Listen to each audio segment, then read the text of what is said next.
Hello and welcome. In this class, we'll configure a DHCP client. That's a device that is going to be looking for a DHCP server in the broadcast domain and is going to request an IP address. We'll go through the DORA process and it's going to get an IP if there is a DHCP server willing to assign an IP address to it. So let's go with the configuration process. So remember, the DHCP client is going to request an IP address, can also get the subnet mask, a default gateway, a DNS server, and some additional options. So basically those options will be defined on the server side. The Mikrotik Soho routers, such as the Hub Mini or any device intended to be used in a Soho environment, is going to have a DHCP client on Ether1 because that's the interface that by default that configuration will have as the internet interface. So let's see how this is going to work. We're going to configure the DHCP client by going to IP and then DHCP client. The client is going to be looking for a server in a broadcast domain. So that means that we need to specify the interface where we are going to be looking for a server and we are expecting an IP. So in this example, you can see that the interface is the wireless one is going to use the peer DNS. So basically, if the DHCP server is providing a DNS server, we are saying we want to use that server. And also here we have used peer NTP. So if the server is giving IPs for the network time protocol servers, also we are going to use that. Then the next section here, we have the host name that basically in a router is going to be the system identity. The client ID, that's an identifier that's unique for every DHCP client. So it's going to use the MAC address to build that client identifier. Then we have default route. So if that device got an IP, that information from the server is also going to provide the router information. So we can add a default route basically to send internet traffic to that device. And then here we have the distance, so we'll talk about that in one of the upcoming sections when we get into the routing process. And you can see that after getting an IP, that device got an IP, gateway, DHCP server, the expiration time, DNS, and NTP server. So this is how we're going to configure a DHCP client, a pretty straightforward process. So let's go to GNS3. And I will simply add a Mikrotik device, and this is going to be the DHCP client. So we're going to have that DHCP client. Then here in my office, I have a router that is acting as a DHCP server. So we'll learn in the upcoming class how to configure the server. So now let's assume that we already have a DHCP server in our broadcast domain. So I will simply add the cloud that is going to be simulating my office router, and then I will simply connect that from Ether1 to the cloud. And now I will start that device. So I will show the label. So we have connected Ether1 to the cloud. So that means that now from the Winbox, I should be able to see that device. So I have the Winbox here. And in some seconds, I will see that cloud hosted router here. So you can see we have the CHR.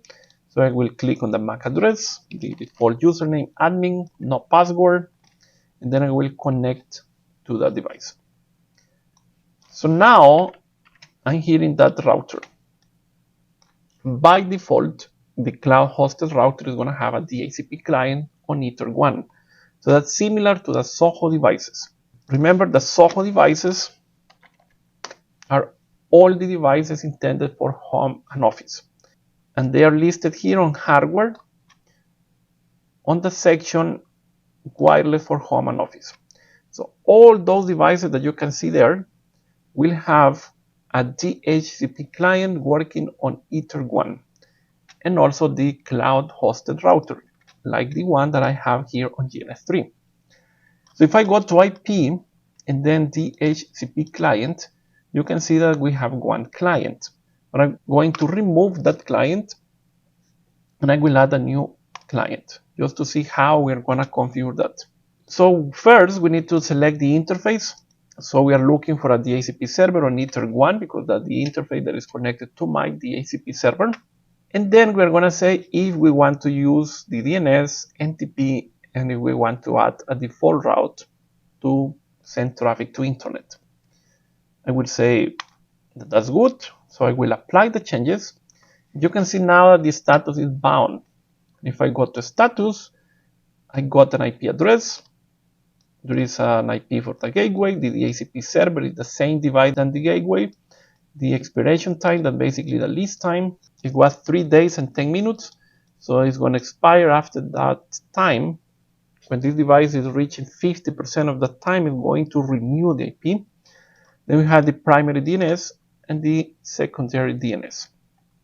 The server didn't send NTP information. So this is how this router got an IP.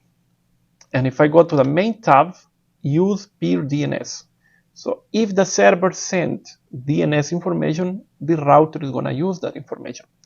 And we can check that by going to IP and then DNS. And you can see here that we have those two dynamic servers. Those servers came via DHCP. And we can test that just by going, for example, if I go to the DHCP client and I say, no, I don't want to use the DNS servers. I click apply. Now you can see that those servers have disappeared from the IP DNS settings. Additionally, this default route that I use to send traffic to internet. So at this point, if I go to tools and then ping, and I send a ping to that public IP, you can see that that router is able to send that ping to a public IP. And that is because there is a default route, and we are using that default route. So the server sends information about the gateway, but it's up to the client to decide if it's going to use that gateway or not. Just by checking this yes here, basically we are saying, yes, I want to use that gateway as my default route. For example, if I say, nope, I don't want to use that gateway, then the router has lost access to internet. Because if I go to IP and then routes, there is no default route. So you can see I only have one network, and that is the local network. So if I check IP addresses, that's the IP address, you can see that the network is 172.16.255.0. So that's the network that is connected on Ether 1, but there is no default route. So if I come back to my DHCP client and I say, yes, I want to use the default route, so I can see that now I have that default route. And if I check the flags, we have dynamic, because we didn't add that manually, active, and D in lowercase, that stands for DHCP. So that means that that entry was created by the DHCP process. So now this device has access to public IP addresses, but if I come and I say google.com, for example, so now that's replying probably because there is information about google.com in the cache. So if I go to that entry, mitt.ca, this is also gonna reply. So let's check the DHCP client. So we're not using DNS server information, but if I come to IP and then DNS, cache, so we don't see any cache information. So that means that if I come to the terminal, I want to configure a password now, and I will say ping google.com. So you can see that this is not going to reply because there is no DNS server configured on that device. So at this point, if we check the DHCP client, we are not using the DNS servers.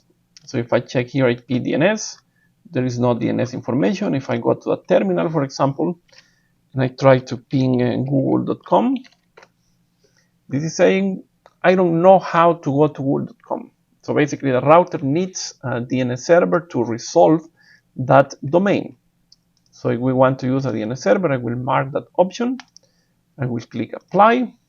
Now if I repeat that command, now that is going to work, because now there is a DNS server that came via DHCP. And this is how we have a client on a Mikrotik device. We simply need to add an entry under DHCP client, ether1, and then we're going to look for a DHCP server. We can have only one client per interface. If I try to add another client to ether1, this is going to say, nope, you already have one client. You can have only one client per interface. So I hope that this class has been informative for you. In the next one, we'll learn how to configure the server. So that is going to be a little bit more complex. It's still easy, but we'll have some additional tasks in comparison with the DHCP client. I hope to see you in the next one. Thank you.